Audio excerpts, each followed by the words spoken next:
Okay. Hi.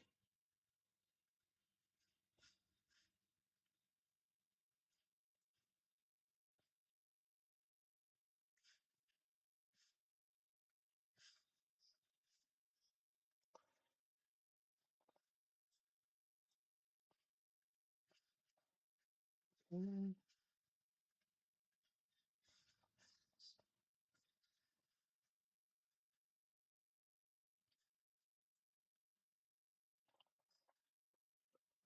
Okay. So good morning, everyone. Uh, just going through today's price action and the position I took. Uh, and you are seeing. I will just move myself here because I take NQ. I use trade on NQ and I use ES for confluence. Uh, Property. Okay, I think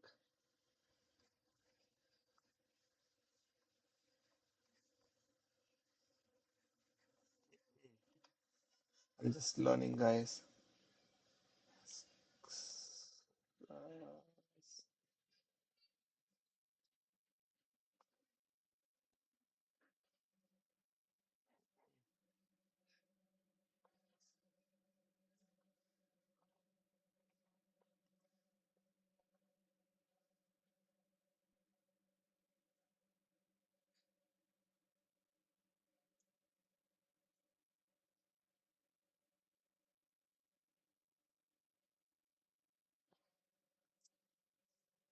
What did I do? What did I do?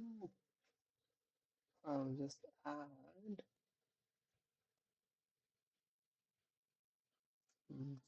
display capture. So I will see. I think we are good to go. Okay. So this is my NQ chart. And if we see on a higher time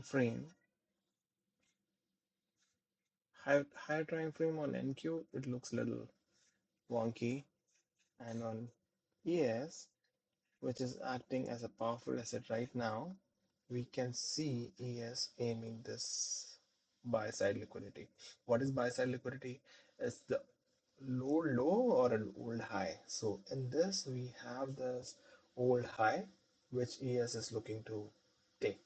So I was a little wary about today being Friday, and I wanted to get a quick in and out of my position today. So I was little off the on the edge for the whole week because I was not following my plan, and following the plan is the most important thing that you need to do. Um, whoop. Okay. So so today's position that today came in the morning, I knew the bias was bullish because we have been forming a higher high and lower low and higher lows. So that shows how bullish we are on on the charts that we are looking at. So if you see this low is lower than this low and this low, just keep forming higher lows and forming higher highs.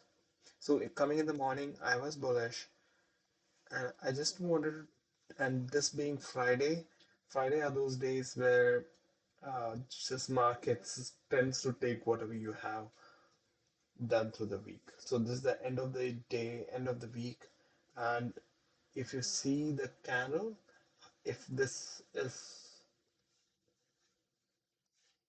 if this is the starting, the whole week it just did this and ended up here.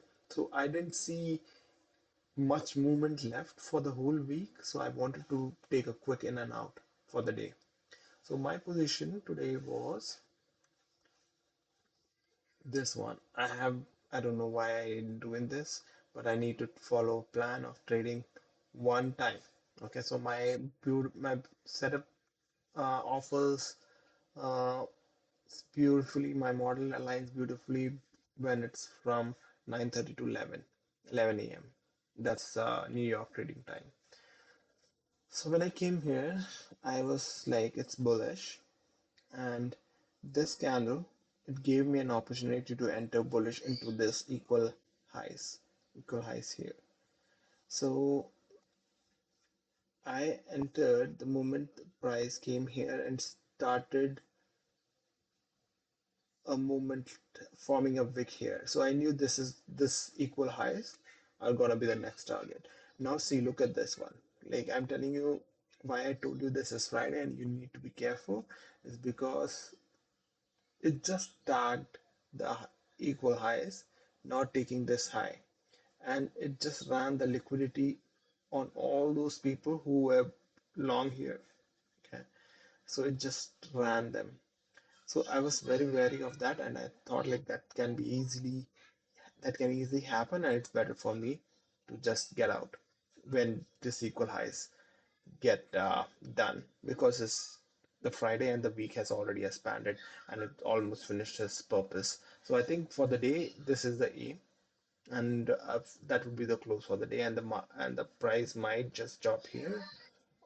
ES looks bullish. ES looks bullish, and I don't see another 50 handles on ES for today. So we can just stop somewhere where we are. And for the next week, there's a big week coming in. We have a lot of news for the day. So this liquidity is being created to tag that, to tag those when the time comes for the news. So all this liquidity is equal highs will be taken, I think, in Tuesday or Wednesday when the news comes. So I I I was on my 5 minute chart. So I saw this bullish end towards on five, and there's a small fair value gap which was left here. Okay, so I was like, okay, if the next candle doesn't completely cover it and it leaves a fair value gap, I will take an entry somewhere here and put my stop loss on half of this wick. Okay, so that was my plan, and I just took that. Okay, and if I stop my trading by 11 o'clock and has have that window and be focused on taking trading my model, I find myself profitable. Still, I'll struggle with the feeling of revenge trading and all those things. I'm trying to work on those. So, yeah, so this is just my journey on how I am planning to become a profitable trader and escape this rat race. Okay, so this could have been a beautiful entry, aiming the equal highs here. So I just took the entry here, had it to my position, and I just got out at those equal highs. And as soon as we hit that, price just price just reversed. Yeah, just reversed. And why I was apprehensive on not price not taking this one, because ES had gaps here. Okay, so these gaps, what do you mean by gaps? Is like when the price pushes forward, if you go on lower time frame, like seconds time frame, I'm not telling you to trade that time frame, but just for your knowledge, if you go on second time frames, you see that the candles forming will have gaps in between those seconds. So those are inefficiencies. So algorithms remembers those things and try to balance that and then move in the direction it wants to go. So I was very conscious about the gap that we left on ES. So that's why look at how beautifully it just came, covered it, and it went in the direction it wanted to go. Okay. So that's the thing about trading. Like you know the setup. Okay, you know your areas. Okay, I was watching this thing. I wanted this gap to be filled during the night, but it didn't do it in the night, and then it just kept chopping, building liquidity for it to be taken the next day.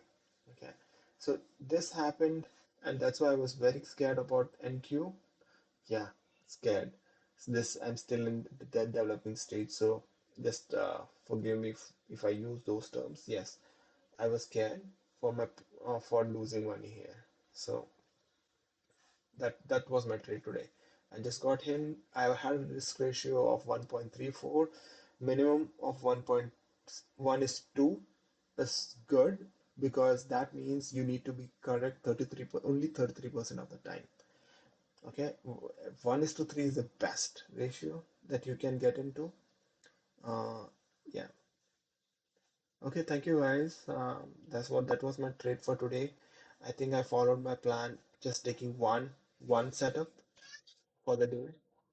My risk reward was a little bad, so I need to improve on that. So look at this. So we are coming towards taking the high of the days for the high of the week, and I think we just come down and close here. Close here. Yeah. Ears look extra bullish. So this can happen too. Fridays. Fridays can be just continuation or it just retraces. If it has extended throughout the week, it just retraces 20 to 30%, 20% of the whole move. So I think the Friday is that. Uh, and let's see how we will do on next week. So some important news we need to be careful about for the next week. Um, so I use this website called forexfactory.com. So you can go and what's that?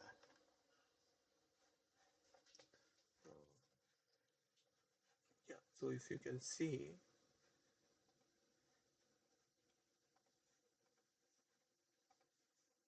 so we have CPI news on Tuesday itself.